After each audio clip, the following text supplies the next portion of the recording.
Guys, welcome back to Lawson's Car Reviews. My name's Tristan, and today I have this 2018 Subaru Outback Premium that has the 2.5 litre base engine in it, and it makes 175 horsepower, 174 foot-pounds of torque, and it is mated to a CVT transmission. So, without further ado, let's go ahead and get on with the review. What's good, YouTube? This hood is really light. Giddy up!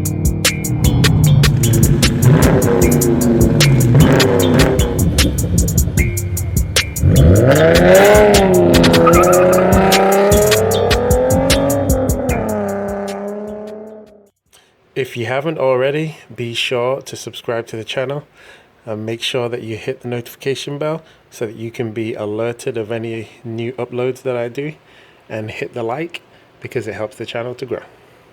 On with the video.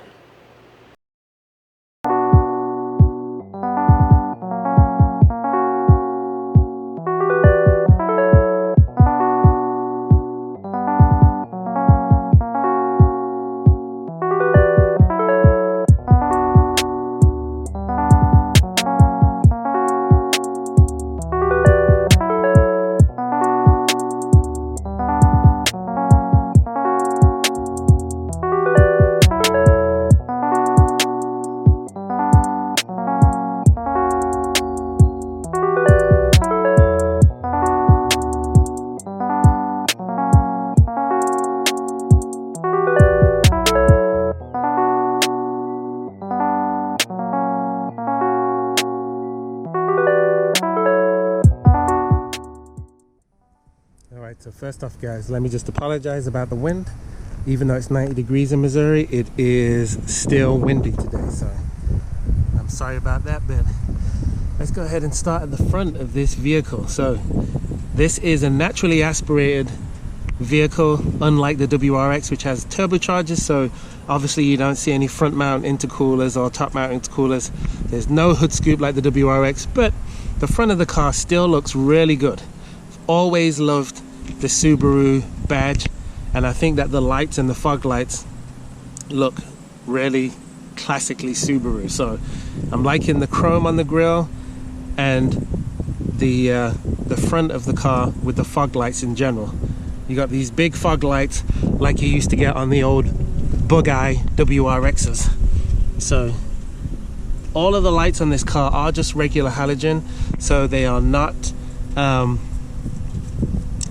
LED or I want to say HDMI, but that's not right. HID headlights, I'm sorry. Lost my train of thought. But they still do look really good on this vehicle. And I'm not sure what the paint is called on this car. It's kind of like a greenish brown, but it's got these awesome little sparkly flakes in the paintwork, which makes the car really pop and makes it hardly ever look like it's dirty. So I do love that about the paint on this. Now you do have these Goodyear Continental tires. If we take a look at the size down here, they are 225 65 17. So the 225 on the width, 65-inch sidewall, which makes them nice and beefy and thick, which is why the car rides so good. And then it's on a 17-inch rim. So, and the rims they're okay. They're not the best looking rim in the world, but this is also not a sports car, so you can't expect it to have beautiful looking rims, especially when this is on more of the base engine vehicle. So, but moving down the side of the car, you do have turn signals in the wing mirrors, which is kind of standard on most cars nowadays. But the lines that actually go down the side of the car give it a nice presence on the road. So you see this along the belt line, goes all the way down the back of the car, and there's a second line that runs down here too, that goes just above where you've got this flat black plastic where the Outback sign is. So it actually makes the car look really good. And I am digging the chrome that goes around the mirrors, around the windows. And the two rear windows are also tinted, so that is a nice touch, which usually that's what they do on SUVs nowadays. But all cars still don't come with that. So, and then you have the roof rack. So this is the main reason why so many people in Colorado drive these things, because they can put all kinds of stuff and tools on the top of the car and luggage for the family to travel with. I mean, I've always personally thought if you're not driving a WRX and you're driving a different type of Subaru, you're usually a hipster of some kind, so which is typically true. But the car gets awesome gas mileage. It's like 25 in the city and 32 on the highway, so it's really good gas mileage.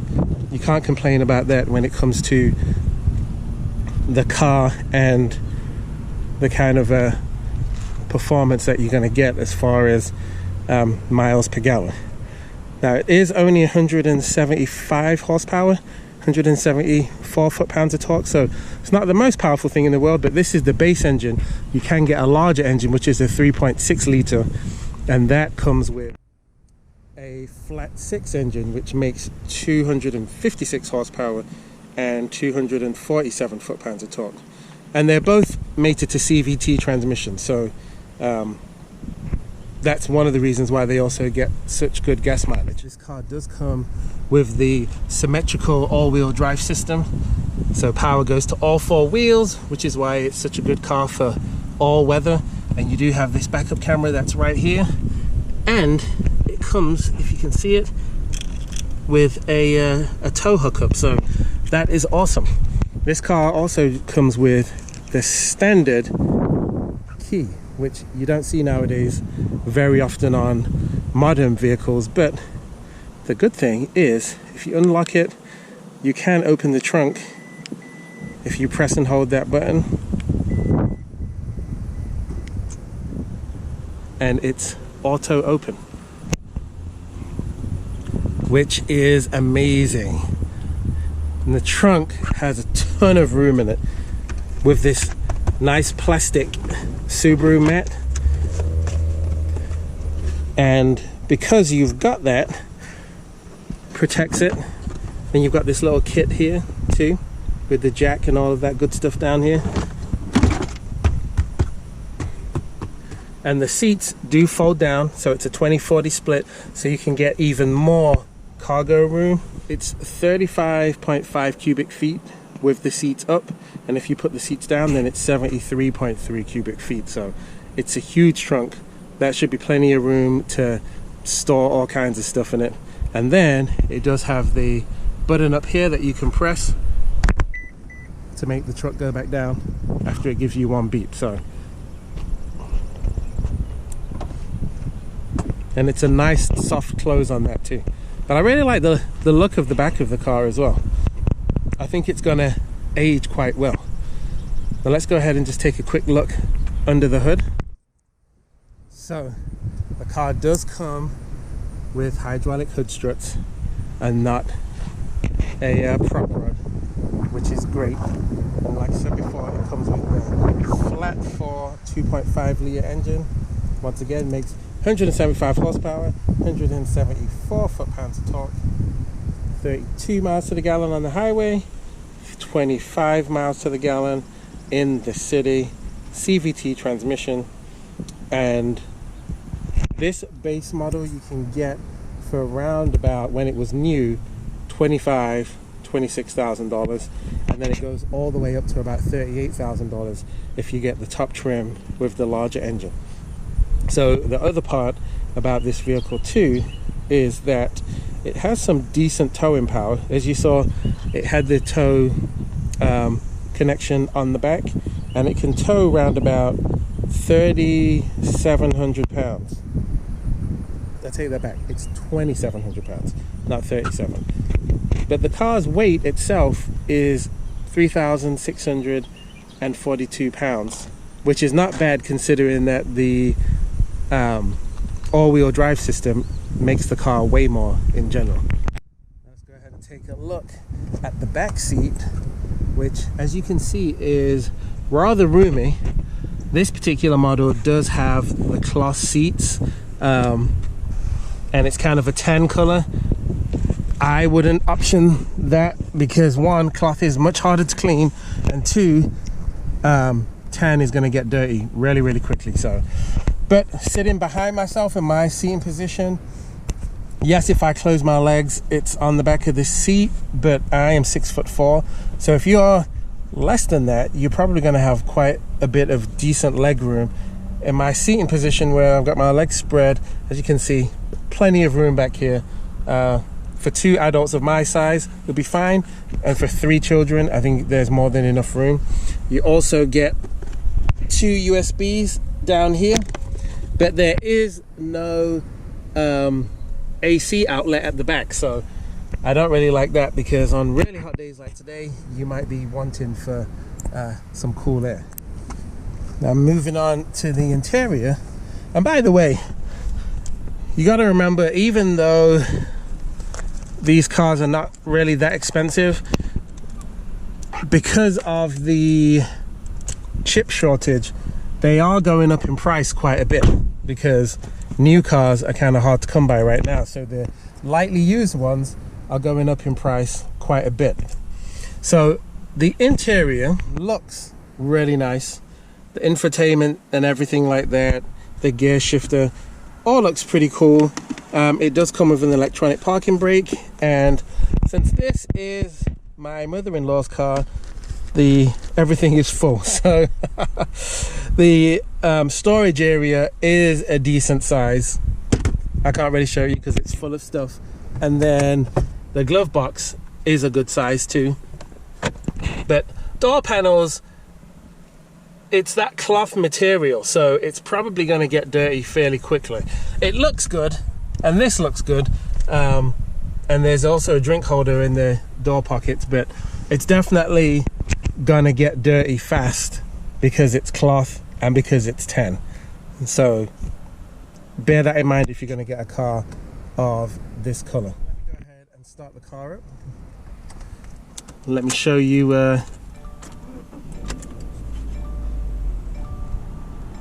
what it's got. So I gotta have the air on because I'm dying because it's so hot right now. You turn it down a little bit. So the gauges are typical Subaru gauges, nothing crazy. Obviously it's not as sporty as what the WRX STI would be, but they're still nice to look at, and you've got this digital readout in the middle. I believe that this car has adaptive cruise control. I'm not sure if it has lane keep assist, but I will put all of that stuff on the screen.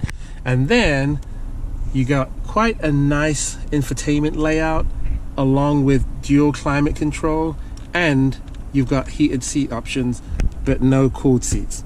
So it is fairly well equipped. All of this stuff is hard plastic. If you open this up and I move some of the junk, you've got 2 USBs down here and also an auxiliary and a 12-volt outlet too. So it is nice. This could be, I feel like, a frameless mirror, and it would make it look a bit more premium. And then you've got a sunglasses holder, and you've got lights for the mirrors on the sun visors, and it does slide all the way back just in case you need that extra room to block the sun. So that is a nice touch. Okay, I did want to also show you that the car does have a pretty nice backup camera if you take a look, and it does have trajectory lines, so when you turn the steering wheel you can see that the lines turn as you move the steering wheel, and it does fill the whole display when you are about to back up. Some cars, you know, the screen is this big, but then when you go to back up, it's only filling a small portion of the screen. So this does fill the whole screen. It's not the clearest backup camera, but it's clear enough to be effective. Okay, so setting out in a 2018 Subaru Outback Premium, it actually drives really, really smooth. Surprisingly smooth. So that is awesome, because a lot of cars you want to drive smooth and then they feel kind of rough, but this has got a really smooth shifting transmission, especially because it's the CVT, but it does simulate gears, so that is the one thing, but it is incredibly smooth. The steering is very light and the turning radius is awesome. So when I was driving the car earlier, I was in this tight little spot that I wanted to get out of, and I was able to whip it all the way around, which is something that I would not be able to do if I was, say, in my Impala or my Camaro. But in this car, it does actually allow for you to turn in a really tight circle. And the seating position, it's kind of high, and I'm used to sitting down quite low, having driven a lot of sports cars, but it's definitely comfortable. And there's not much bolstering on the seats, but it's not a sports car, so you wouldn't expect there to be a ton of bolstering for the side-to-side motion, but the seats are very comfortable. I can't comment on the ones with the leather seats because I've never sat in them, but yeah, the cloth seats are very nice to sit in, and there's a decent amount of padding that goes under my thighs, so that is a definite plus. And a few other things that I did forget to mention earlier. So the driver's seat is electric, but the passenger seat is fully manual, so that is one thing. But the car does have some cool safety features. So obviously it's got the backup camera, but it has the lane keep assist, it's got the blind spot monitoring, and also has the adaptive cruise control. So they are some really nice features that come on this vehicle. Now I'm about to turn onto one of these roads where I can get up to highway speeds,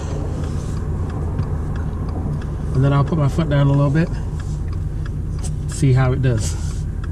Okay, here we go. Foot flat to the floor.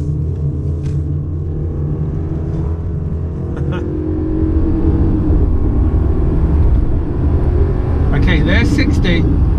Probably took a good 7-8 seconds to get to 60, but it's not a sports car, it's not a race car. Doesn't have the most passing power in the world, but it is what it is. I mean, you know what you get when you do one of these family Subarus. It's not the WRX, so I wouldn't expect it to, you know, have huge shove, but it's very smooth linear power coming from the engine and that CVT transmission, so can't complain. I do like the gauges up here. It does not give you, from what I'm seeing, a digital readout of the speed. You only see that on the analog tachometers, but it does show you the lane keep assist. It shows you your gas mileage, you know, when the fuel's going to run out and all that good stuff. So there's decent information on there. And then you do have radio controls on here on this lovely Subaru steering wheel. The other thing is, this car does come with paddle shifters, but it's not really going to give you a sporty feel because it's a CVT, so continuous variable timing transmission, which really is just one big long gear. So the paddles don't really do you that much good as in the way of fun. The other thing that you'll notice is I have a ton of headroom, so definitely comfortable for a taller driver like myself when it comes to the headroom, and definitely comfortable for people who are going to sit in the back. And if you're one of those guys who like to go camping and stuff like that, this is kind of the perfect car, because you can drop the seats, you can put the camping stuff on the roof rack, you can lay back there and gaze at the stars if you're a hippie. I told you, these Subarus, I swear mainly hippies and hipsters drive them anyway. and so it works out perfect for you guys. But this is a steering wheel that is almost identical to the Subaru WRX. So it has these awesome 10 and 2 notches. So you can hold the steering wheel good like that, or you can have it in more of a 9 and 3 grip. But it's definitely the typical awesome steering wheel that they always do. It's always been one of my favorites. Oh, I felt that lane keep assist pulling me back in the lane just then. All right, I'm gonna take this down some twisty bits and see how it does. Here we go. Foot down. Oh boy. We're not moving anywhere fast, but all right, there we go. We're getting up now. Okay, so let's see how it handles these turns. Remember, it's not a sports car. It's not sports suspension, but I just want to see how it does on these back roads anyway. And there's definitely a lot of body roll. Woo! So, on the back roads, it's not too confidence inspiring, but you got to remember the kind of vehicle that we're in. Okay, let me test these brakes out real quick. Emergency stop.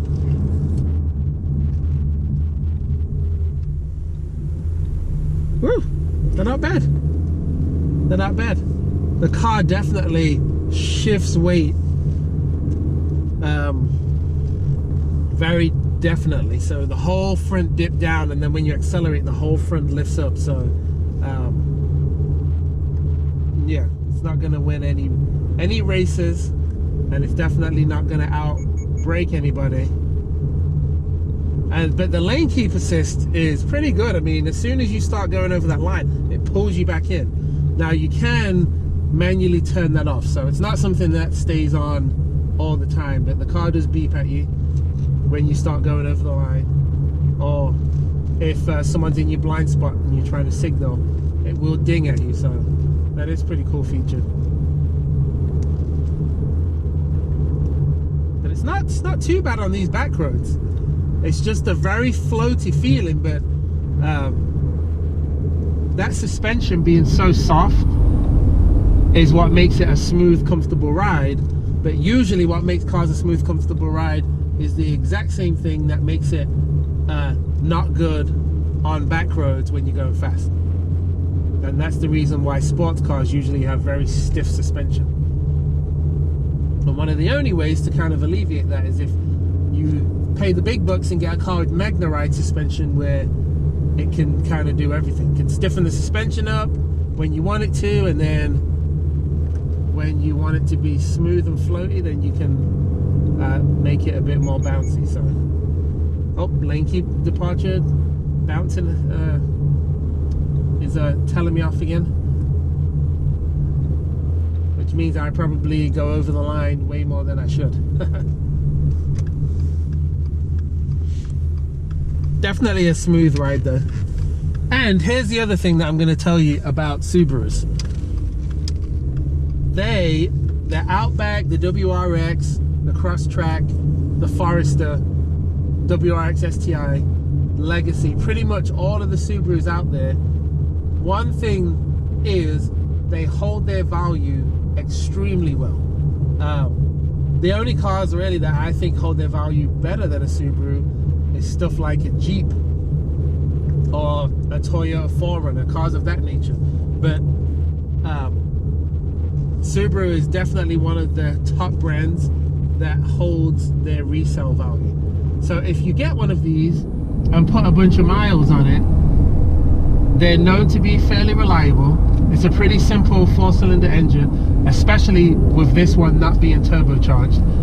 So it's easy to work on. So the fact that it's easy to work on, the fact that it's reliable, and the fact that it also is going to hold its resale value means that you can't really go wrong buying one of these. So I'm going to go ahead and put my Lawson score up on the screen.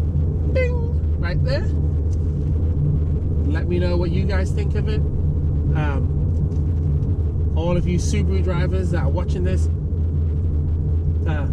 leave a comment and let me know stuff that I've missed out, because I don't know a ton about these cars, so I'm not even gonna lie and say I know a whole bunch about them, because I don't. But smash the like button, smash the subscribe button, comment, let me know what else you want to see me drive, and I will see you in the next video.